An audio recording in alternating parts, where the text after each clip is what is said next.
दूसरी ट्यूब दी जिसकी सहायता से क्या हो सकता है, एक्सरे को प्रोड्यूस किया गया। लेकिन इसकी क्या खासियत थी कि इस डिस्चार्ज ट्यूब जो कि हमने बोर्ड पे बनाई है, कूलिस की डिस्चार्ज ट्यूब, इस डिस्चार्ज ट्यूब की सहायता से एक्सरे की इंटेंसिटी और उसकी जो पेनिट्रेशन पावर है उन दोनों को अलग अलग कंट्रोल किया जा सकता है। ठीक है, इसमें करंट को अलग और वोल्टेज को अलग अलग कंट्रोल किया जा सकता है। तो इसके मुख्य भाग यदि हम डायग्राम देखें तो यहां कुछ बने हुए हैं जिनके ऊपर हम डिस्कशन करेंगे। तो पहला भाग आपको क्या दिखाई दे रहा है कि यहां पर एक ये इस प्रकार से एक स्फेरिकल शेप की कोई डिस्चार्ज ट्यूब है जिसको अपन कहते हैं कूलिस ट्यूब कह रहे हैं। दूसरे पार्ट में यदि हम बात करें तो इलेक्ट्रॉन को प्रोड्यूस करना है तो क्या होना चाहिए कि इलेक्ट्रॉन का सोर्स होना चाहिए, तो यहां ये इलेक्ट्रॉन का सोर्स है। तीसरा पार्ट इलेक्ट्रॉन जाकर क्या करते हैं, किसी टारगेट से कोलाइड करते हैं, तो उसके थर्ड पार्ट में क्या होगा, ये हैवी टारगेट होगा। जब इलेक्ट्रॉन जाके इस टारगेट से कोलाइड करेंगे तो क्या होगा, तो अपनी एनर्जी किसको ट्रांसफर करेंगे, टारगेट को, और वहां पे क्या होगी, बहुत अधिक क्वांटिटी में हीट प्रोड्यूस होगी। तो कंट्रोल करने के लिए यहाँ पे कूलिंग डिवाइस होगी, ये हमारा चौथा पार्ट होगा। और पांचवा और मोस्ट इंपॉर्टेंट पार्ट क्या होगा कि इलेक्ट्रॉन को एक्सेलरेट करने के लिए हमको यहां पर क्या करना पड़ेगा, एक source of high potential difference भी अप्लाई करना पड़ेगा। इस प्रकार से हमने क्या देखा कि जो मॉडर्न कूलिस ट्यूब है it consist of 5 parts. First is the vacuum tube, second one is the source of electron, third target, fourth cooling device and last is the source of high potential difference. अब हम इनके एक एक part को अलग अलग थोड़ा detail में देख लेते हैं। तो सबसे पहले आपको ये दिखाई दे रही है, ये कूलिस ट्यूब है। इसके अंदर क्या है, ये किसकी बनी हुई है, ग्लास की बनी हुई है। जो कैसा ग्लास है, हार्ड ग्लास है ना। और इसके दोनों साइड पर, दोनों आर्म में इस प्रकार से ये सिलेंड्रिकल शेप के है ना, कैसे बने हैं आपके दो अपोजिट साइड में सिलेंड्रिकल आर्म बने हुए हैं, जिनको हम क्या कहते हैं, इसको कहेंगे कैथोड आर्म क्योंकि यहां पे कैथोड को लगाया गया है, और इसको कहते हैं एनोड आर्म क्योंकि यहां पर हमने किसको कनेक्ट किया है, एनोड को कनेक्ट किया है। साथ ही साथ इसके अंदर हाई वैक्यूम अप्रोक्सीमेटली 10⁻⁻⁶ मिलीमीटर और सेंटीमीटर ऑफ Hg का यहां पर क्रिएट कर देते हैं। तो पहला पार्ट हो गया अपना। अब हम सेकंड पार्ट देखते हैं। ये आ गया आपका इलेक्ट्रॉन सोर्स। इलेक्ट्रॉन सोर्स में क्या है, देखिए आप यहां पर कि इसमें एक फिलामेंट लगा हुआ है। This filament is made of tungsten, ठीक है, and it is connected to the low tension battery of the voltage 5 to 10 volt. 5 से 10 वोल्ट वाली बैटरी से कनेक्टेड हो गया, और इसमें हम करंट को वेरी करते हैं। तो यहां से क्या होगा, जैसी करंट यहां फ्लो होगी तो इसका टेम्परेचर इंक्रीज होगा। एट टेम्परेचर इंक्रीज होगा तो थर्मियोनिक एमिशन के कारण क्या होंगे, यहां से इलेक्ट्रॉन प्रोड्यूस होते हैं। नंबर ऑफ इलेक्ट्रॉन्स किसके ऊपर डिपेंड करेंगे, the temperature of the filament. और फिलामेंट के टेम्परेचर किसके ऊपर डिपेंड करेगा, यहां से फ्लो होने वाली करंट के ऊपर डिपेंड करेगा। फिलामेंट की चारों ओर क्या लगा रहता है, मोलिब्डेनम का एक हॉलो सिलेंडर लगा रहता है जिसकी एक्सिस के अलोंग यहां पे होल रहता है। और इस सिलेंडर को क्या किया जाता है, फिलामेंट के कंपैरिजन में नेगेटिव पोटेंशियल पे रखा जाता है। What is the use of this cylinder, ये सिलेंडर क्या करेगा, यहां से जो भी इलेक्ट्रॉन एमिट्स हो रहे हैं उनको एक फाइन बीम के रूप में लाके किस पे स्ट्राइक करवाएगा, टारगेट के ऊपर स्ट्राइक कराने का काम करता है ये, ठीक है। तो फाइन बीम इलेक्ट्रॉन की हमको मिल जाती है। तो हमने इस प्रकार से दो पार्ट देख लिए, कौन कौन से, एक ये Coolidge tube, second one is the source of electron, third is the anode और हैवी टारगेट। ये आपको दिखाई दे रहा है, ये इलेक्ट्रॉन आके इस टारगेट से टकरा रहे हैं। This target makes the angle of 45 degree with the direction of the electron, यानी इलेक्ट्रॉन की डायरेक्शन से कितने डिग्री का एंगल बना के रखी है, ये 45 डिग्री का। And it is made of the tungsten और मोलिब्डेनम।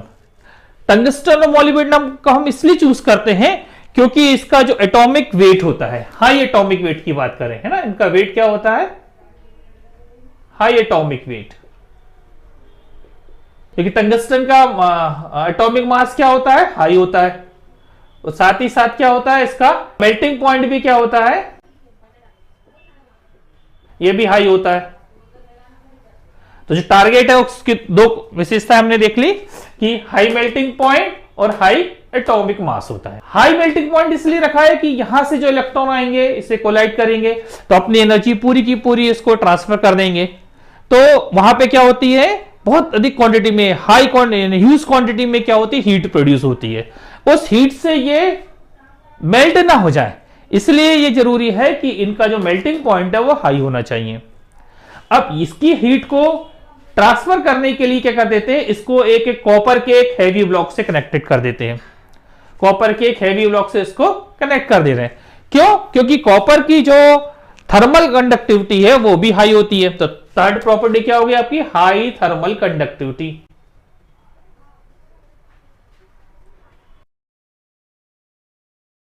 तो इस प्रकार से हमने देखा कि एनोड जो हम यूज कर रहे हैं उसमें तीन मेन प्रॉपर्टीज होनी चाहिए, high atomic mass, high melting point और हाई थर्मल कंडक्टिविटी।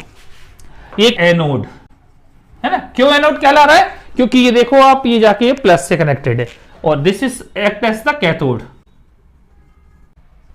इस तरह से हमने क्या किया, इसके तीन पार्ट देख लिए। चौथा पार्ट जो है आपका वो क्या है, यहां पर दिखाई दे रहा है आपको, कूलिंग डिवाइस। कूलिंग डिवाइस की जरूरत क्यों पड़ रही है, क्योंकि because only 0.2 to 1% of energy of electron is utilize to produce the X ray and remaining energy का क्या होगा, the remaining part of the energy is converted into the heat. तो क्या हो रही है, यहां पे बहुत अधिक हीट प्रोड्यूस हो रही है। तो उससे क्या होगा, ये पूरा की पूरा जो सिस्टम है, यहाँ पे जो टारगेट है आपका, वो क्या हो जाएगा आपका, उसका टेम्परेचर इंक्रीज हो जाएगा। यदि हम कूलिंग अरेंजमेंट नहीं करेंगे तो क्या होगा, इट कैन मेल्ट। तो उससे बचाने के लिए हमने दो चीज की थी, एक तो इसका मेल्टिंग पॉइंट तो हाई रखा था, साथ ही साथ इसकी यहां पे हम कूलिंग डिवाइसेस लगा देते हैं। कूलिंग डिवाइस में क्या दिखाई दे रहा है कि इस ट्यूब के अंदर, ये हॉलो ट्यूब लगी हुई है कॉपर की, उसके अंदर कंटिन्यूसली कोल्ड वाटर का फ्लो रहता है, जिससे क्या रहता है कि वो जितनी भी हीट प्रोड्यूस हो रही है उसको वो वाटर क्या कर देता है, यहां से कैरी ओवर करके दूसरी जगह ले आ लेता है। इसका पांचवा पार्ट क्या हो गया आपका, source of high potential. Approximately 20,000 volt is supplied between the filament and the anode. और इस पूरी डिवाइस को हम क्या कर देते हैं, एक लेड के चैम्बर के अंदर बंद करके रख देते हैं। Now operation of cooling tube, कि एक्सरे प्रोड्यूस कैसे हो रही है। एक्सरे प्रोड्यूस कैसे हो रही है हम देखें यहां पर। तो सबसे पहला काम क्या हो गया आपका, फिलामेंट। फिलामेंट में हमने यहाँ पे करंट फ्लो करी। करंट फ्लो करने से क्या हो रहा है, इसका टेम्परेचर इंक्रीज हो रहा है। टेम्परेचर इंक्रीज होगा तो यहां से क्या होगा, थर्मोनिक एमिशन होगा। थर्मोनिक एमिशन होने से क्या होगा, यहाँ पे इलेक्ट्रॉन्स प्रोड्यूस होंगे and the number of electron produce depends upon the temperature of the filament and temperature of the filament depends upon the current flowing through this device. ठीक है, तो उससे अब क्या हो रहा है कि इलेक्ट्रॉन यहां से प्रोड्यूस हो रहे हैं। Now electrons are accelerated through this high voltage of 20,000 volt. Due to this high potential difference, this fast moving electron strike with the positive target and transfer their whole energy to the target and X-ray will produce at the focal plane of the anode. The maximum energy of X-ray is the same as the kinetic energy of the electron strike to the anode. This is the working or operation of the Coolidge tube. Now we will see how can we control the intensity and penetration power of X-ray separately. Intensity of X-ray means number of photons. More number of photon means higher intensity of X-ray. अब intensity higher कैसे होगी, वो किसके ऊपर depend करेगी, number of electron के ऊपर। जितने अधिक नंबर में इलेक्ट्रॉन आके इससे स्ट्राइक करेंगे उतनी ज्यादा उसकी इंटेंसिटी ज्यादा होगी। And number of electron depends upon the temperature of the filament and as I told and this temperature of the filament depends upon the current flowing through this filament.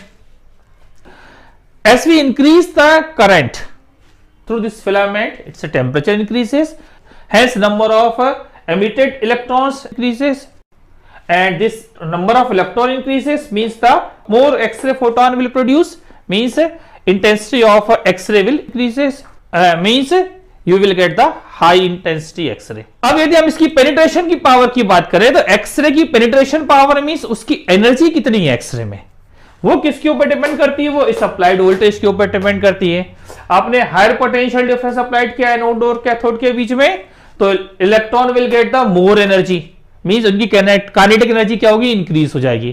Kinetic energy increase होगी तो मोर kinetic energy से जाके electron इससे collide होंगे, तो यहां से जो एक्सरे प्रोड्यूस होगी उसके फोटोनों की काइनेटिक एनर्जी भी ज्यादा रहेगी। जितनी ज्यादा उनकी काइनेटिक एनर्जी रहेगी तो उनकी पेनिट्रेशन पावर उतनी हाई हो जाएगी। इस प्रकार से हमने क्या देखा है कि कैथोड और एनोड के बीच का जो पोटेंशियल डिफरेंस है उसको कंट्रोल करने से एक्सरे की पेनिट्रेशन पावर कंट्रोल होती है, और इसमें फ्लो होने वाली करंट को कंट्रोल करने से क्या कंट्रोल होता है, आपका एक्सरे की इंटेंसिटी कंट्रोल होती है। तो हम ये कह सकते हैं कि intensity of X ray is directly proportional to the current flowing through the filament, and penetration power is directly proportional to the potential difference applied between the filament and anode। यह वीडियो अंत तक देखने के लिए आपका धन्यवाद। Thank you for watching. यदि यह वीडियो आपको पसंद आया है तो इसे शेयर एवं लाइक अवश्य करें, और यदि आप इस चैनल पर नए हैं तो इसे सब्सक्राइब करें। इस टॉपिक से रिलेटेड यदि कोई भी डाउट्स हैं तो आप हमारे टेलीग्राम चैनल में हमसे पूछ सकते हैं। टेलीग्राम चैनल की लिंक आपको डिस्क्रिप्शन बॉक्स में दी गई है। नेक्स्ट वीडियो में आपसे पुनः मुलाकात होगी, तब तक के लिए गुड बाय।